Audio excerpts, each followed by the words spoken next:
your powers combined, I am Captain Planet!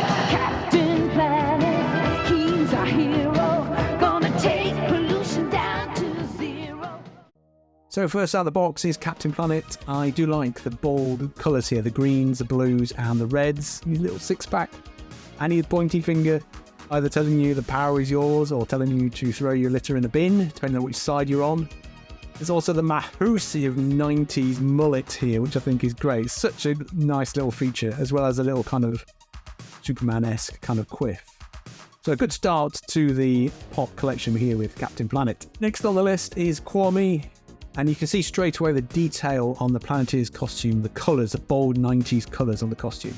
I do like the Planeteers t-shirts that they're all wearing. I think that's really cool. Plus a really tiny detail on the Planeteers ring, again, that they're all wearing. But this costume is great. It's probably one of my favourite costumes out of all the figures, just because of the differences and the bold colours. Next up we have Wheeler.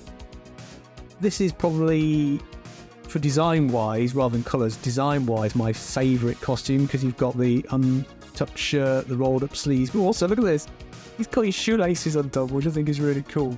He does have the kind of bold colours that Kwame's has, but it still kind of reflects the character, kind of the ragtag American dude. Sorry, don't know why I'm doing that accent, but you know what I mean. Wheeler was always kind of the one that all the cool kids wanted to be, because he was, A, he had fire, and B, he was from America, and I like the way they've done it in this design. Next up is kind of Wheeler's kind of love interest, Linka. She was from the USSR or Russia now.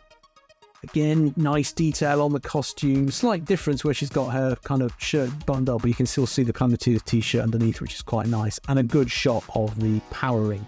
I do like her ponytail, although it is a pain when you're trying to shoot B-roll. She keeps falling over. But I suppose that is one of the challenges of filming pops, because of the big heads. Thank you very much, Linka, and your big head.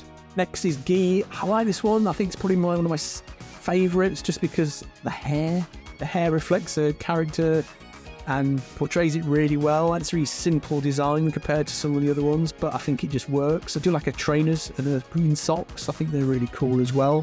So that's another nice pop. I think all the way through this, I'm going to say the designs are brilliant. I really do like the bold 90s colours on all of these. And finally we have Marty. I like the South American necklaces that he's wearing. It doesn't come with a monkey, because I think he had a monkey that he always used to talk to, because his random power of heart allowed him to talk to animals.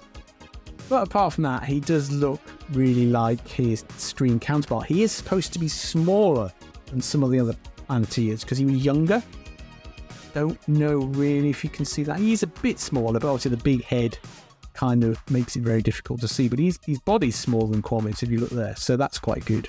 And finally, we have the special edition Gaia figure. I didn't realise until I took her out of the box that she's actually got the Planeteers rings there on a stone plate or stone tablet, which is really interesting. I guess it's a detail you don't see unless you take Funkos out of the box. Likewise, she's got Funko feet under there, which is really cool. I thought it was all flat, but no, she's actually got the cool little Funko feet, which I thought was a nice piece of detail. Goes to show, if you do collect Funkos, sometimes taking them out the side of the box, you actually see more detail than you would do if you just keep them in the box. As you would expect, all the boxes for these figures are very similar, but I just thought I'd show you some interesting points on some of them. You just flip this one around, they're all the same, but have a look. It's got the New Adventures of Captain Planet logo. Now, that was a logo, correct me if I'm wrong, that only appeared in the later line of toys in some of the re-releases. So it's interesting that they are using that logo for this and not the original. I do quite like the globe logo behind the numbers. That's quite cool. And they all have these figures on the back, except for Gaia's, which obviously is a special edition. It's sad that they're not in power calling order, calling Captain Planet, but rather in number stroke alphabetical order, which is a bit of a shame. Artwork, as you'd expect for the boxes, is really nice and really bold, and it does reflect the characters that are inside the boxes. Just very quickly, Gaia's box obviously comes with the limited edition sticker.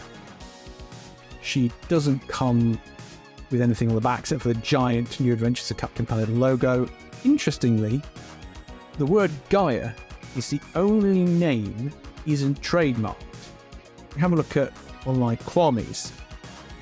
Quite a traditional African name, trademarked here, obviously in relation to Captain Planet and Funko, obviously, but interestingly, Gaia's is not, so I don't really know why that is. There's probably a reason, don't know, but just thought there's a little tidbit there, a little extra that you might be interested in. Also, speaking of extras, there is a little Easter egg. If you open up the box like this, you get on the flap on the inside a picture of the power rings.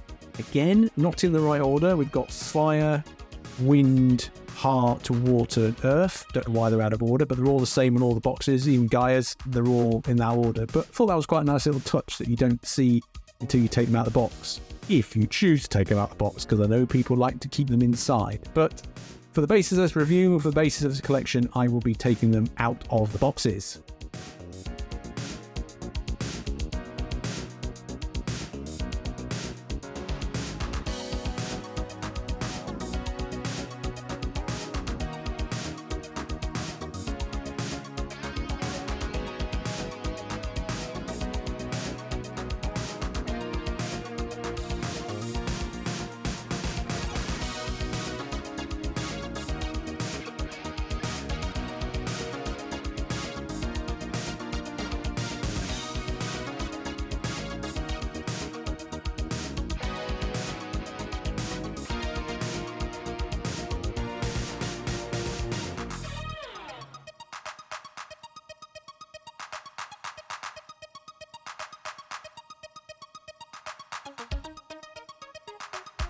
Right, there we go. They were the Captain Planet Funko Pop figures. Let me know in the comments below what you thought about them. Did you like the designs? Are you going to add them to your collection? Likewise, are you a Funko Pop collector in general? Because I'm a bit of a convert. I quite like Funko Pops now, and I really want to get some more. So let me know what other nostalgic related series there are out there related to Captain Planet that you think I ought to get in my collection next.